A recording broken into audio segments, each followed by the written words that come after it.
What's going on, guys? Welcome back to the channel. If you guys remember in my last video, I traded my 1985 Toyota 4Runner for this 2012 Tundra. And although it was a crazy deal, this thing definitely had some issues when I brought it home. First and foremost, the rear brakes are shot. We have a ton of lights going on in the dashboard, as well as a couple other small issues. So that's what we're gonna be doing in this video. I'm gonna do some small repairs on the truck that are gonna make a huge difference and bring this thing back to life.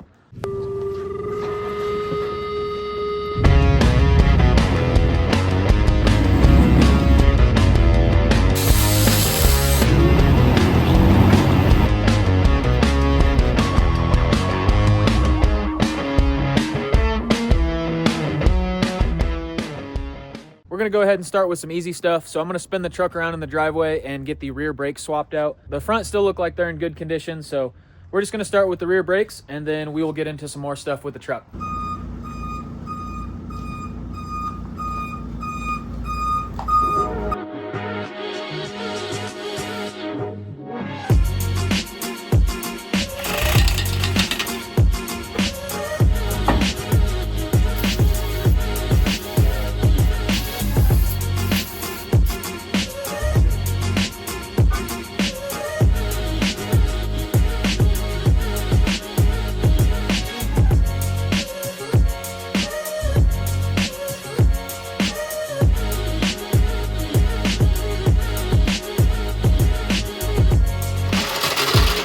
All right, step one, rear brakes done. Now to do everything else. This truck was a fleet vehicle down in New Mexico, so there's still all of the fleet stickers and stuff on there. I'm gonna go ahead and try to get those off without damaging the paint, seeing as that this is the only vehicle in my driveway with semi-decent paint. So I'll try to keep it that way. We'll see how much I get done today, but at least the brakes are done.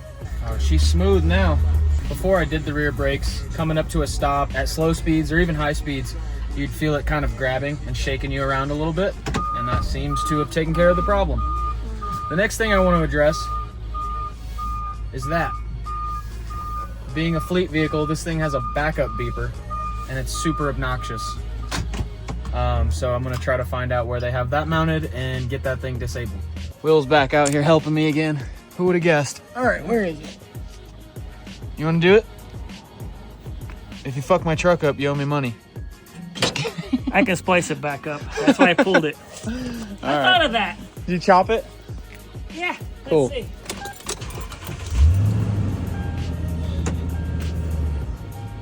see. Yay! Quiet. I love that. Thank you. Yeah.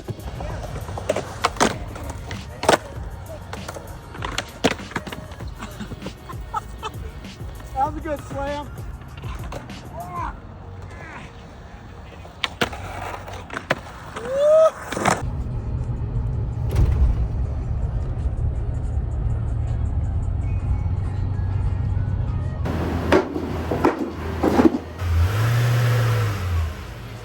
All right, it's the next day. Just got a package in the mail. This is what I got. We got every shift solenoid out of this truck for like 200 bucks. I just got back from O'Reilly's and I went and picked up some more transmission fluid. I did not get a new transmission pan gasket, so I'm hoping that the one that's on there is in good enough condition to reuse. If not, I can just run and grab one. All of the codes that have been read on this truck read that it is shift solenoid B. It is currently like 35 degrees out, at least the sun's out, so I'm gonna go ahead and do this in the driveway so I have a little bit of sunlight. We got the truck up on some ramps, so I have a little bit of extra working space. This thing's pretty low to the ground compared to the third gen, but yeah, I'm gonna go ahead and jump under there. I'll do my best to film it. It should be a pretty quick process. Basically, you just drain the transmission pan. It is 12 10mm bolts. Take the cover off, solenoids are right there, and then you have 10mm bolts that hold your solenoid in place. Pull your solenoid, swap your new one in, plug everything back in, throw it back together and fill it up. So hopefully it's that easy. We're gonna go ahead and give it a shot and try to get this knocked out while we have some sunlight.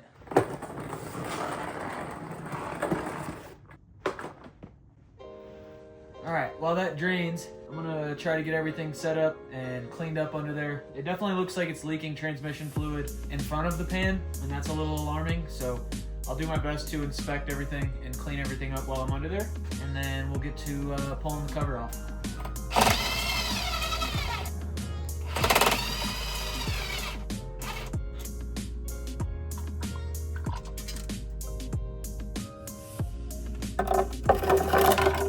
All right, here's a better view of what I'm looking at. Here's all your solenoids. When you look at the diagrams online, they're labeled a little bit differently. They are called S1, S2, S3, and so forth. What I'm looking for is solenoid B, which happens to be down here, this green plug. We'll pull this over to the table, double check the correct solenoid before I swap it out, and then we'll get the new one thrown in.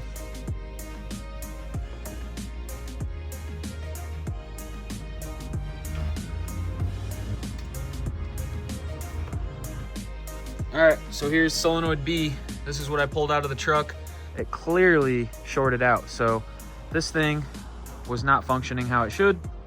Hopefully the new one does the trick. So there's only 2 green solenoids that came in this bag. Based off of the little mounting wing, I'm gonna say that this is the correct part. It definitely has a different little model number on there, so a little bit different. So I'm assuming it is an aftermarket solenoid. That being said, I got this whole bag of solenoids for just under 200 bucks. And I believe when I originally looked on Toyota, this OEM solenoid is around $300. So if this fixes the problem, it's an easy enough job. I will know that I can confidently go and pay $300 for the correct one and swap it out later on down the line.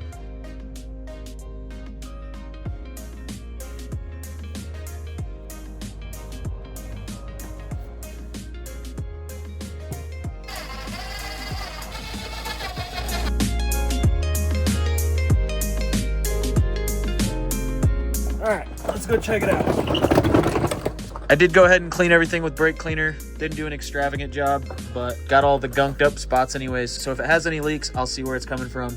I did notice that it seemed like there was some buildup transmission fluid kind of coming out of the check plug. There was no crush washer or gasket in the check plug, and I don't have one. So I just took some red gasket maker, and it wasn't leaking bad, so I think that that will resolve that at least. But bottom end of this job is done. Hopefully that resolves it. We're gonna go ahead and throw some trans fluid in it and see how we did. Just went and drove the truck around for about 25 minutes. From what I can tell, it does not have the transmission issue anymore. I'm gonna go ahead and drive the truck around a little bit more, check back in on it tomorrow, make sure that there's no leaks, and make sure that the issue doesn't resurface by then. At the moment, the truck drives great. That was a pretty easy job. Definitely wasn't the easiest thing to refill the transmission fluid. The fill plug is on the side of the transmission, and there's only like a 2-inch gap in between that and the drive shaft, so that wasn't very fun, but we got it done.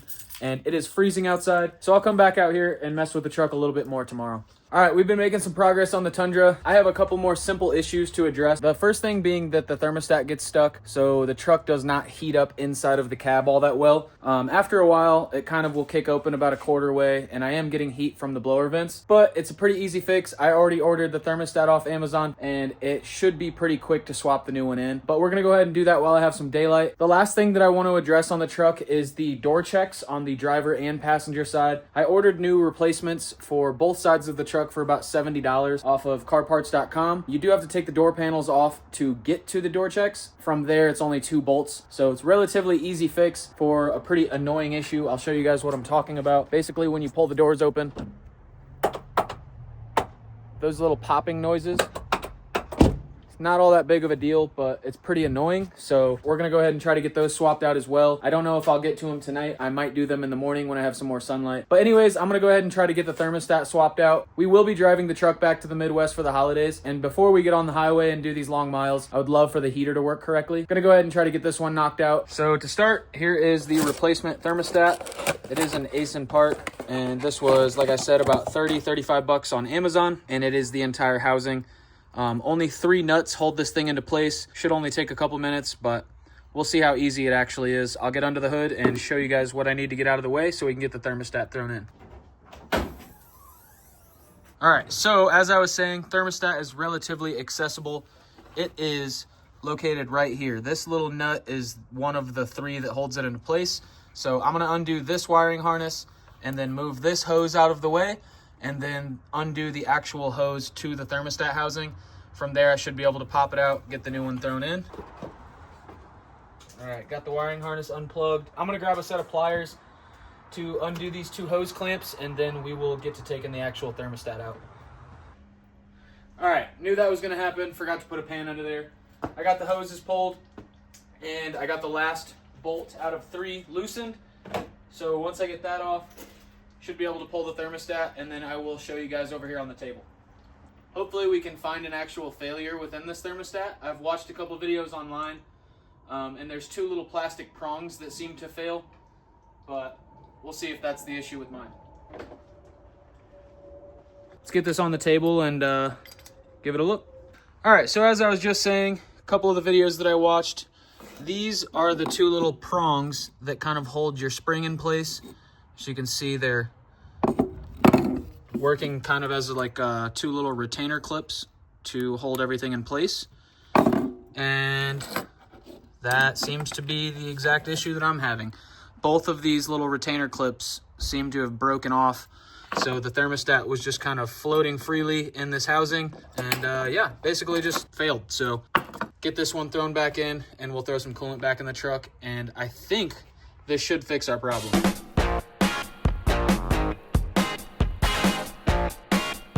Everything's thrown back together. This literally took me like 10-15 minutes to get everything pulled apart, get the old one out, and then get the new one thrown in. And I did this whole job with 3 little hand tools. I used a 10mm ratchet with a extension, a ratcheting 10mm box end wrench, and a really old pair of pliers. So here's the old thermostat.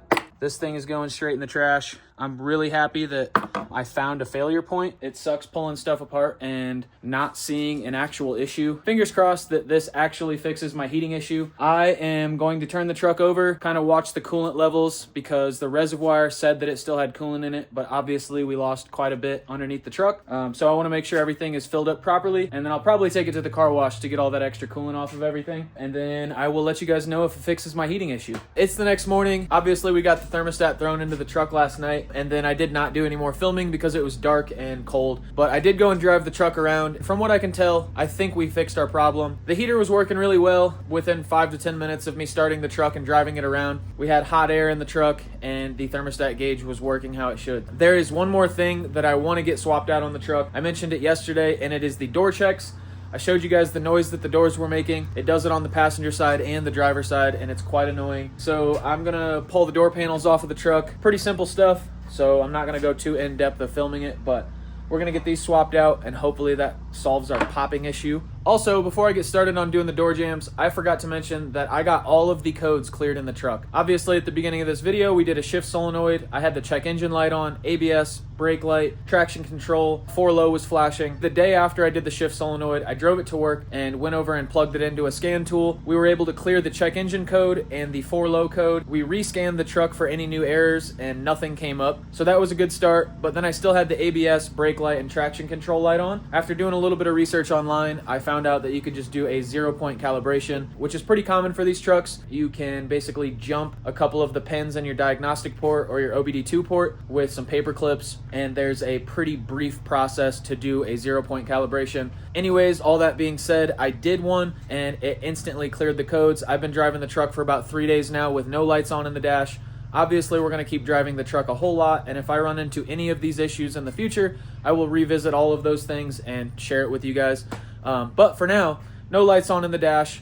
The shift solenoid is replaced, and the truck is driving like a champ. Realized that I forgot to share that with you guys. We're going to go ahead and get these door checks swapped out. Just for fun, I'll show you guys the noise it's making one more time.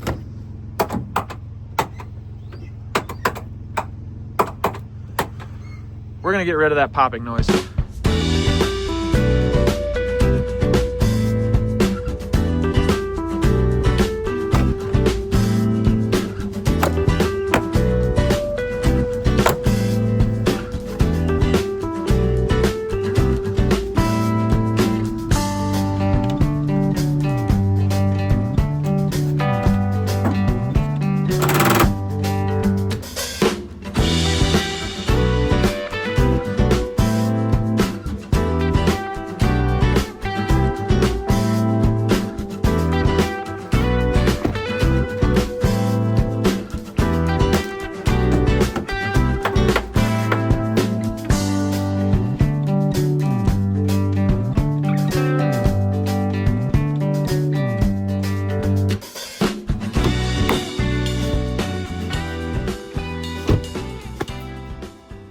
All right, pretty excited to have all those little issues fixed on the truck. It's still crazy to think that I traded a 40-year-old truck for a 2012 Tundra. As you guys saw, most of the issues that came along with this truck were fairly simple fixes. I know this isn't the most exciting kind of video in the world compared to some of the stuff that I make, but at the very least, hopefully this motivates you to just work on your own stuff. Like the shift solenoid, for instance, that would have been a pretty expensive job if I would have taken this thing to a shop. It literally took me like an hour to make that repair. Saved a ton of money doing it myself. So with that, I hope you guys enjoy this video, and I will see you in the next one.